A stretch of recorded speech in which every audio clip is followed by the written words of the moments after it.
अस्सलामुअलैकुम। मैं मोहम्मद। आप देख रहे हैं GM authentic reaction YouTube channel. हम आपको अपने चैनल पर दिल के ताक़ से वेलकम करते हैं। अगर आप देखना चाहते हैं ऑथेंटिक और हमारे चैनल को जरूर सब्सक्राइब कीजिए। चलते हैं आज वीडियो के बाद की वीडियो का टाइटल है सारे देशों ने मिलकर पाकिस्तान में फेंका कचरा, इंडिया IT हब और हम डस्टबिन हब। Oh interesting. तो सबसे पहले देख लेते हैं भाई वीडियो, फिर देते हैं ऑथेंटिक रिएक्शन। पाकिस्तान को दुनिया का डस्टबिन बना दिया है। हम क्या अकल नहीं रखते? हमारे पास दिमाग नहीं है? हमारे पास क्या जमीनें फारेग है? हमारा मुल्क कचरे का डब्बा है। बिनैन अमानत जलद जड़ गए 3 दिन बीत, बोले राम सकोप तब भाई बिन होए न प्रीत। आज पाकिस्तान बहुत खुश हो रहा होता है कि हमारी IT की एक्सपो 2 अरब 2.5 अरब की हो गई। 3 अरब की जब पहुंची थी कुछ अरसा पहले तो हमने जश्न मनाया था। हिंदुस्तान की जो है वो 160 अरब की है जी। अब 160 अरब और 3 अरब। आप मुझे बताएं कि पाकिस्तान ने अगर उस लेवल पे पहुंचना है तो किस जमाने में पहुंचेगा भाई। It's not only crime in Pakistan, it's an international crime। वहां से भेजने वाला भी और यहाँ पे खरीदने वाला भी जो है it's a criminal act. The core of the messaging of the Indian government is भाई बिन होए न प्रीत। There is no friendship without fear। तकरीबन 11% जो है जो टोटल दुनिया की आप कह लीजिए तिजारत है, उसमें भारत तिजारत नहीं जो इंपोर्ट दुनिया करती है, सबसे ज़्यादा जो इंपोर्ट्स हैं वो 11% भारत के और बिल्कुल उससे थोड़ा कम लेकिन तकरीबन 11% ही सऊदी अरब की है। चाइना को इकोनॉमिक क्रिपल करने के लिए ना आपको बंदूक चाहिए, ना RPG चाहिए, ना मोटार चाहिए, ना राफेल चाहिए, ना मिसाइल चाहिए। आप उनको इकोनॉमिकली जितना तंग करोगे, जितना उनको स्क्वीज करोगे, China will break under its own weight. अब हम हैं, आज हम हिंदुस्तान की बात करें, हम बोलते हैं सर्वे संतु निरामया, let world be disease free, वासुदेवम कुटुंबकम, वर्ल्ड इज वन फैमिली, अतिथि देव भव। अतिथि जो होता है, जो हमारा गेस्ट होता है वो हमारा भगवान जैसा है। हमारी मेंटेलिटी, हमारी मानसिकता ये है, हम इस पे काम करते हैं। ठीक है, जब मैं बड़ा हुआ या मेरे साथ जितने भी बड़े हो, हमें ये बताया गया। अब चाइना की मानसिकता क्या है? तुम पैदा हुए हो दुनिया पे रूल करने के लिए, तुम बने हो दुनिया की बादशाह के लिए, ये सब इंफीरियर है, ये सब तुम्हारे गुलाम है, तुम बने हो बादशाह के लिए। कचरे पर अगर हम बात करें, जो थोड़ी देर मैंने आपको बताया था कि पाकिस्तान को दुनिया ने अपना डस्टबिन बना लिया है। कचरा फेंक रहे हैं यहाँ पे। मुझे आप बताइए कि हम इतने सालों से फहीम अपना ही कचरा नहीं उठा पाए, हम इतने सालों से अपने ही कचरे के लिए साइलोज क्रिएट नहीं कर पाए, हम इतने सालों से अपने ही कचरे, अपना इंडस्ट्रियल वेस्ट और जो हमारा सनती फुजला है जिसमें एसिड्स होते हैं, केमिकल्स होते हैं, जो लेदर टैनरी से निकलता है, बड़ी बड़ी फैक्ट्रियों से निकलता है, जिसके अंदर किसी बच्चे का पैर आ जाए तो पैर खत्म हो जाता है, गल जाता है वहीं पर। हम उसको नहीं ठिकाने लगा सके। ऊपर से अपने कचरे को ठिकाने लगाने के बजाय हम दुनिया भर से कचरा मंगवा रहे हैं। क्यों मंगवा रहे हैं? दुनिया में ऐसा होता है फहीम के ऐसे पावर प्लांट्स लगे हुए होते हैं जो कचरे से बिजली पैदा करते हैं। हमारे पास तो वो पावर प्लांट्स भी नहीं है, हमारे पास तो कोई ऐसी टेक्नोलॉजी नहीं है, लेकिन सैडली हमारे पास दुनिया भर से कचरा आ रहा है। कितना कचरा आ रहा है? ये जो सेनेट की स्टैंडिंग कमेटी में डेटा शेयर किया गया उसके मुताबिक यूनाइटेड किंगडम से 38,000 टन, ईरान से 25,000 टन, UAE से 18,500 टन, सऊदी अरब से 15,000 टन, USA से 11,000 टन, बेल्जियम से 10,000 टन, जर्मनी से 8,500 टन, स्पेन से 7,000 टन। कहने का मकसद यह है कि हम क्या बेवकूफ हैं? हम क्या अकल नहीं रखते? हमारे पास दिमाग नहीं है? हमारे पास क्या जमीनें फारेग है? हमारा मुल्क कचरे का डब्बा है। अरशद वोरा साहब बड़े मारूफ और मशहूर सियासतदान हैं और बड़े पढ़े लिखे इंसान हैं और बहुत कम ऐसे हमारी सियासत में लोग हैं जो इतने पढ़े लिखे और दुनिया देखी। अरशद साहब, तू पाकिस्तान को दुनिया का डस्टबिन बना दिया है। Can you tell me this sir? ये सब्जेक्ट ही इतना शर्मनाक है कि इस पर बात करते हुए कुछ शर्म आ रही है कि हम क्या इस पे what should we be discussing. ये जो अभी आपने डाटा बताया है और जिस तरीके से बिल्कुल एक तरफ तो हम अपने कचरे की बात कर रहे थे कि हम अपना कचरा नहीं उठा सकते, तो फिर तो ये हमने अपने आप को वाकई दुनिया का डस्टबिन बना दिया है। और हमने ये जितने मुल्कों के आपने नाम लिए, पहले तो हम इन मुल्कों से चले ठीक है, आप जो है वो कपड़े मंगवा देते पुराने, वो एक अलग चीज है। तो उसके बाद स्क्रैप शुरू हुआ। स्क्रैप में ये आपके जो प्लास्टिक है, पता नहीं कौन कौन से आइटम्स हैं, ये जो है ये हम सारे वेस्टेज जिसको कहते हैं वो हम मंगवा रहे हैं। सर, जो कचरा रिसाइकिल हो सकता है, जो प्लास्टिक वेस्ट होता है, वो ये सारे मुल्क अपने मुल्क में इंपोर्ट कर रहे हैं, यानी अमेरिका जो है वो इंपोर्ट कर रहा है तकरीबन हर साल $150 मिलियन का प्लास्टिक वेस्ट दुनिया से खरीद के अपने पास मंगवा रहे हैं, पर अपना जो हैजर्डस वेस्ट है, जो खतरनाक कचरा है, जो सनती फुजला है, जिसको वो रिसाइकिल नहीं कर सकता, वो भेज रहा है पाकिस्तान। सर ये बात तो मतलब हजम ही नहीं हो रही कि हम जिस मुल्क में इंपोर्ट पे बैन लगा रहे हैं कि हम यार ये लग्जरी आइटम नहीं मंगाओ, ये नहीं मंगाओ, वो नहीं मंगाओ, वो खुल के कचरा मंगवा रहा है, वो भी ऐसा कचरा जो वो मुल्क रिसाइकिल नहीं कर सकते, पाकिस्तान में डंप कर रहे हैं। देखिए ये बड़ी खतरनाक बात है। आई डोंट नो, मुझे सच्ची बात यह है कि मुझे आपके चैनल के थ्रू उस फुजले का पता चल रहा है, जो फुजला जो आप बात कर रहे हैं कि इट इज इंडस्ट्रियल वेस्ट, अगर वो इंपोर्ट हो रहा है तो it's a crime. It's not only crime in Pakistan, it's an international crime. वहां से भेजने वाला भी और यहाँ पे खरीदने वाला भी जो है, इट्स ए क्रिमिनल एक्ट। अब वियतनाम जैसा मुल्क है शकील साहब, 10 करोड़ की आबादी है, 10 करोड़ की आबादी है वियतनाम की। आपको खुद पता है वो वियतनाम कितने किस्म के ट्रॉमेटिक कंडीशंस में से गुजरा, कम्युनिस्ट कंट्री है, जिसे आप कहें मार्क्सिज्म और इन सब चीजों की बातें। उस मुल्क की 10 करोड़ का मुल्क है, हमारे से आधे से कम आबादी है उसके। उस मुल्क की जो एक्सपोर्ट है 2019 की $280 अरब की। That's very impressive. 200 पाकिस्तान के मुकाबले में, मतलब मैं आपसे बात कह रहा हूं 10 गुना ज्यादा एक्सपोर्ट है उस मुल्क की, ठीक है जी। और उसकी जो इंपोर्ट है वो $262 अरब, $18 अरब का उसका तो ट्रेड सरप्लस है उस मुल्क का। तो ये वाले नंबर्स होते हैं जो आपके लिए अहम होते हैं। अब आप मुझे बताएं कि पाकिस्तान ने आज कोशिश करनी होगी कि मैं वियतनाम को ही मीट कर लूं, छोड़े बाकी मुल्कों को, वियतनाम को मीट कर लूं, तो 28 अरब से $280 अरब तक पहुंचने के लिए आपको कितने साल चाहिए, जरा सोचें आप। और उस वक्त तक वियतनाम वहां कहां से कहां चला गया होगा। एग्जैक्टली। आज पाकिस्तान बहुत खुश हो रहा होता है कि हमारी आईटी की एक्सपो 2 अरब 2.5 अरब की हो गई। 3 अरब की जब पहुंची थी कुछ अर्सा पहले तो हमने जश्न मनाया था। हिंदुस्तान की जो है वो 160 अरब की है जी। अब 160 अरब और 3 अरब, आप मुझे बताएं कि पाकिस्तान ने अगर उस लेवल पे पहुंचना है तो किस जमाने में पहुंचेगा भाई। मतलब है कि जब तक पहुंचेगा तो हिंदुस्तान कहां से कहां चला जाएगा। मैं एक बात कर रहा हूं आपसे, तो जो बात करने की है वो बात हकीकत पसंदी की होती है। हम देखिए, मैं आपसे जितनी भी मिसालें आपसे दूंगा, मैं आपसे मिसालें कोई तरक्की याफ्ता मुल्कों की नहीं दूंगा, तरक्की पजीर मुल्कों की दूंगा। इंडोनेशिया की बात करेंगे, वियतनाम की बात करेंगे, हिंदुस्तान की बात करेंगे, तुर्की की बात करेंगे, ठीक है। ऐसे मुल्कों की बात करेंगे जो मुल्क बुनियादी तौर पे इस वक्त दौड़ में है कि वो तरक्की याफ्ता मुल्कों की लाइन में किसी तरह पहुंच जाए। फिर 90 के अशरे में आ जाए। 90 के अशरे में आपको पता है हिंदुस्तान ने जो कश्मीर के अंदर जुल्म शुरू किया, तो हमने एक जिहादी तंजीमों का पूरा नेटवर्क उधर डेवलप किया और हम फिर अफगानिस्तान से कश्मीर में चले गए। अच्छा, वही पीरियड है, मैं एक्चुअली उसको लिंक कर रहा हूँ चीज़ों के साथ ना। अब मैं ये भी नहीं कह रहा कि पाकिस्तान में 80 में या 90 में कुछ नहीं हुआ, लेकिन लोगों की प्रायोरिटीज क्या आती हैं इन अशरों के अंदर। हिंदुस्तान ने उस अशरे के अंदर 91 के अंदर लास्ट टाइम आईएमएफ के प्रोग्राम में किया था sir. I know about that. ठीक है। और उसके बाद उन्होंने बहुत ब्रॉड बेस रिफॉर्म्स की, प्रोग्राम कंप्लीट किया, ब्रॉड बेस रिफॉर्म्स की। नरसिम्हा राव साहब की हुकूमत थी और doctor Manmohan Singh finance minister थे और उन्होंने ओपन की। और वो टाइम था जब आईटी की इंडस्ट्री के ऊपर हिंदुस्तान ने इन्वेस्टमेंट स्टार्ट की थी। आईटी का जो मिलेनियम बग और ये सारी चीजें, ये वो वाला टाइम था। उस टाइम पे हम क्या कर रहे थे, हम ये काम कर रहे थे, ठीक है। आपका इमेज खराब होता जा रहा था। अब आप आ जाते हैं 2000 के अंदर। 2000 के अंदर आपको भी पता है कि पाकिस्तान के अंदर माशाल्लाह लग गया था और ये सब चीजें हुई थी। तो उससे पाकिस्तान का एक तो इमेज वैसे ही हो रहा था कि जी हमें, और उसके बाद हमारा वो अफगानिस्तान 2 स्टार्ट हो गया जो 2000 के अशरे में। और 2000 उस अफगानिस्तान 2 में आपने गुड तालिबान और बैड तालिबान का एक पूरा स्ट्रक्चर खड़ा किया, ठीक है जी। आपने कहा चले अमेरिका को भगा दिया।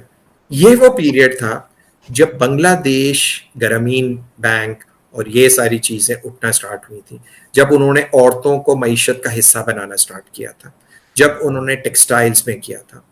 अब मैं ये नहीं कह रहा कि ये 40 साल का अरसा, 80 से लेकर 2020 तक का अरसा लॉस्ट डिकेड्स है, लेकिन अनफॉर्चुनेटली इन 3 मुल्कों की सिर्फ मैंने आपको मिसाल दी है।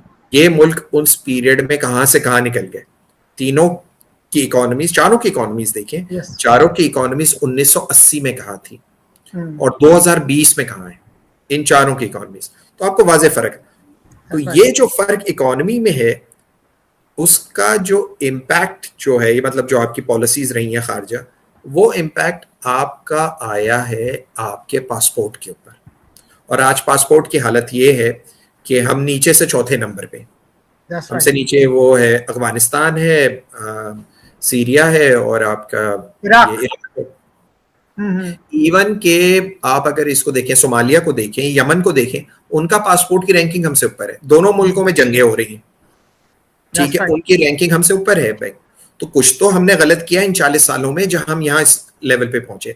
सवाल तो पूछने की ये जरूरत है कि जो हमारी पॉलिसियां थी उसने ना तो पाकिस्तान की इकोनॉमी को इम्प्रूव किया और ना ही मेरे पासपोर्ट को इम्प्रूव किया। तो कुछ तो भाई बैठ के इसके ऊपर सोचा जाए कि यार ये क्या मसला हुआ है कि हम ये दोनों चीजें नहीं हासिल कर सके, ना इकोनॉमी हासिल कर सके ना इज्जत कमा सके। तो फिर कोयले की दलाली में मुंह काला करने का फायदा क्या हुआ हमें? ये सवाल हमें अपने आप से करना चाहिए। The core of the messaging of the Indian government is भाई बहन होए ना प्रीत, there is no friendship without fear। दोस्त के मन में और दुश्मन के मन में दोनों को यह पता होना चाहिए कि India can cause immeasurable harm. वो हार्म डिप्लोमेटिक हो सकता है, वो हार्म मिलिट्री हो सकता है, वो हार्म पॉलिटिकल हो सकता है, वो हार्म इकोनॉमिक हो सकता है, लेकिन नेगोशिएट आप तभी करेंगे जब दूसरे को यह पता लग जाएगा कि भारत आपका नुकसान कर सकता है और बहुत भारी नुकसान कर सकता है। ये अक्सर मैं देखता हूं पाकिस्तानी मीडिया में लोग ये डिस्कस कर रहे होते हैं कि सब मोदी जी की इतनी फॉरेन पॉलिसी क्यों सक्सेसफुल है, जयशंकर साहब की फॉरेन पॉलिसी क्यों सक्सेसफुल है। हर दूसरे दिन ऐसा डिस्कशन होता है। इमरान खान साहब भी बोलते हैं बड़ी आजाद फॉरेन पॉलिसी है। बात आजाद फॉरेन पॉलिसी की नहीं है, बात भाई बहन होए ना प्रीत की है। ये प्रभु श्री राम की एक जो उनके बारे में कहा गया है, अनेकों किताबों में लिखा गया है, रामायण में लिखा गया है, रामचरितमानस में लिखा है, कहीं कहीं लिखा हुआ है। This is one of the most famous things that has been said कि भाई बहन होए ना प्रीत। आप जब तक फियर प्रोजेक्ट नहीं कर पाएंगे, और फियर मतलब मेरा मतलब सिर्फ मिलिट्री फियर नहीं है चीमा साहब कि हमारे पास न्यूक्लियर वेपन है मार दें, ऐसा कभी किसी इंडियन ने नहीं बोला होगा at a position of power और position of authority. But fear is also hidden. जैसे चाइना का है, दुनिया चीन से डरती है। चाइना ने पिछले 50 साल में कोई जंग ही नहीं लड़ी, एक लड़ी थी वियतनाम से जिन्होंने पिट गया बुरी तरीके से चीन, लेकिन एक फियर है कि चाइना क्या करेगा। This is what Indian diplomacy has brought to the table after 2014, भाई बहन होए ना प्रीत। This is the core of what I don't know Cheema साहब अगर मैं ठीक से एक्सप्लेन कर पाया कि नहीं कर पाया, लेकिन ये है। मैं समझ रहा हूं। तो जी वीडियो खत्म। पिछली वीडियो में हम ये डिस्कस कर रहे थे भाई उनको, जब मैंने कहा ना कि पाकिस्तान डस्टबिन बनने जा रहा है, लेकिन बन रहा है दुनिया का डस्टबिन जो कचरा डान होता है। तो बाईकूब ने कहा तुमने तो हद ही कर दी। तो आप बाईकूब आप क्या कहते हैं? मैं रुखसार भाई, मेरी तो बात सुना, मैं जवाब देना चाहता हूँ। मैं तो यही बात कहता था कि पाकिस्तान का जो अपना कचरा है ना, ये नहीं उठा रहा है, इसलिए वो डस्टबिन बन रहा है। और वो मुझे बात पता ही नहीं चली कि अमेरिका से, पूरे वर्ल्ड से जो जर्मनी से हर मुल्क जो रिप्लेस नहीं हो सकता कचरा, जो खतरनाक कचरा है, वो पाकिस्तान में डाल रहे हैं यार। मुझे मेरी तो बात सुने भाई, मंगवाने से बात नहीं, मैं ये बात कर रहा हूँ, ये बहुत ही बड़ा खतरा है पाकिस्तान के लिए, ये माहौल के लिए बहुत बड़ा खतरा है। जो कचरा नहीं हो सकता, वो इधर इतना गंदा कचरा जो पाकिस्तान में। अच्छा गुलजार, मुझे थोड़ी सी बात बता, जो बंदे मंगवा रहे हैं बाहर की कंट्री से कचरा मंगवा रहे हैं अपनी कंट्री पाकिस्तान में, पहला नंबर तो ये बता कि उनको ये नहीं पता ये खतरनाक कितना है। दूसरा सवाल कि उनको जरूरत क्या पड़ी ये कचरा मंगाने की? यही बात परेशानी की बात है ना, समझ नहीं आ रही। इस कचरे जो इस्तेमाल में नहीं खुद तो कर नहीं रहे भाई, जो अपना इस्तेमाल, अपनी कचरा जो है वो पड़ा है, वो कोई उठाता नहीं है। जो दूसरे ममालिक से कचरा है, जो और एक और पैसे से मंगवा रहे हैं, ये गला को फ्री में कौन देगा मुझे? अच्छा कचरा भी पैसे में आपको मिल रहा है यार, तो वो बात नहीं कर रहे हैं। वो भी जिससे बीमारी नहीं हो सकता भाई, किसी काम के नहीं कचरा, वो कचरा ले रहे हैं। तो फिर शाबाश देनी चाहिए अपनी हुकूमत को भाई, जो डिस्पोज नहीं हो सकता वो कचरा भाई किसी काम के नहीं है। जो वो मैं बात जो के बाहर के अपना ममालिक भी इसको नहीं कर सकते, इसको डिस्पोज नहीं कर सकते, वो कचरा मंगवाया। अच्छा कमाल की हुकूमत है फिर हमारी भाई, मेरी तरफ से तो लानत है इस हुकूमत पे, 100 बार लाख दी लानत है इस शहबाज शरीफ बिलावल की हुकूमत पे। इससे क्या होगा? बस मैं यही कहा, मैं मार तो सकते, फैर तो नहीं मार सकता, गोली नहीं चला सकता, मेरी तो बात हम क्या कर सकते हैं? बोलेंगे एक मिनट बोले वो एंकर इमरान रियाज बोले ना, उन्हें असली चेहरा दिखाया नवाज शरीफ और जरदारी का, तो क्या हुआ उसके साथ? उनको उन्होंने पकड़ लिया है इस्लामाबाद से। भाई हम क्या करें, वो हमें पकड़ लेंगे, मारेंगे, पीटेंगे और क्या करेंगे? उनकी तो जमानत हो जाएगी, हमारी तो जमानत भी कोई नहीं लेगा भाई। अगले हमारी हुकूमत ही मेरा भाई इस तरह हमें इतना नीचे दुनिया से कर दिया है कि हमें क्या करें यार। बस हमें ये बैठ के बातें सुन सकते हैं। बात सुनो, मैं यही बात कहता हूँ कि अगले 10 सालों में ये कचरा जो आता रहा पाकिस्तान, तो मैं कहता हूँ बीमारी का हब बन जाएगा। इधर तो कराची नहीं आपने देखा, कराची से कचरा, मैं जब से सुना कराची से कचरा उठाया जा रहा है। भाई कराची में तो अपना कचरा है ना, ये बात तो वही मैं कह रहा हूँ, वो ऊपर से आने वाला कचरा में ये जो ज्यादा जो कचरा है वो कराची में ही आता है भाई। बाहर से जो आता है ना कचरा, वो कराची के जरिए ही आता है, शिप के जरिए आता है भाई। अल्लाह भारत से मुझे तो इसमें कोई पता नहीं, मैं तो यही बात करता हूं कि ज्यादा कचरा जो कराची में वो यही कचरा होगा भाई। कोई चीज इससे कोई फायदा तो ये उठा नहीं सकते भाई। मैं ये कहता हूँ, मैं जो बाहर के कचरा होता है उसमें कोई ना कोई काम की चीज होती है, और वो काम की चीज वो ले लेते हैं, दूसरा फेंक देते हैं। मैं वही मैं भी गुलजार कर रहा हूँ, इससे इनको फायदा क्या होगा? क्यों ये पागलों भाई हमारे पाकिस्तान को कुछ फायदा नहीं, कुछ उसमें एक दो चीजें ठीक होती हैं, वो रख लेते हैं, मैं दूसरा कचरा फेंक देते हैं, यही बात है भाई। चलो आप ये नौबत आ गई है कि दूसरी कंट्री का जो वेस्ट कचरा किसी काम का नहीं है, इस्तेमाल में नहीं, वो पाकिस्तान खरीदने जा रहा है। उसमें से भी अगर कोई अच्छी चीज निकले तो ठीक है, वरना कचरा कंट्री में फैला दो जी, बीमारियां फैलेंगी। और क्या, पहले तो भाई ऐसा प्लांट लगाना चाहिए, ऐसा कोई प्लांट कौन लगाएगा प्लांट? मुझे ये बता, कौन सी हुकूमत लगाएगी? तो हर बात में करता रहता, मैं वही बात कर रहा हूँ को प्लांट लगाना चाहिए जो कचरे से बिजली तो वो आवाम ने लगाना है कि हुकूमत ने लगाना होता है? तो मैं हुकूमत की बात कर रहा हूँ, आप ऐसे ही बात करते देते हैं। ये को तेरा दिल मानता भी कोई दुनिया का एक ढंग का काम की हुकूमत ने पहले कभी किया हो? या क्या इमरान खान साहब ने क्या काम किया है? कचरे का उन्होंने प्लांट लगा दिया तुम्हें। इमरान खान ने ये मंगवाया कचरा?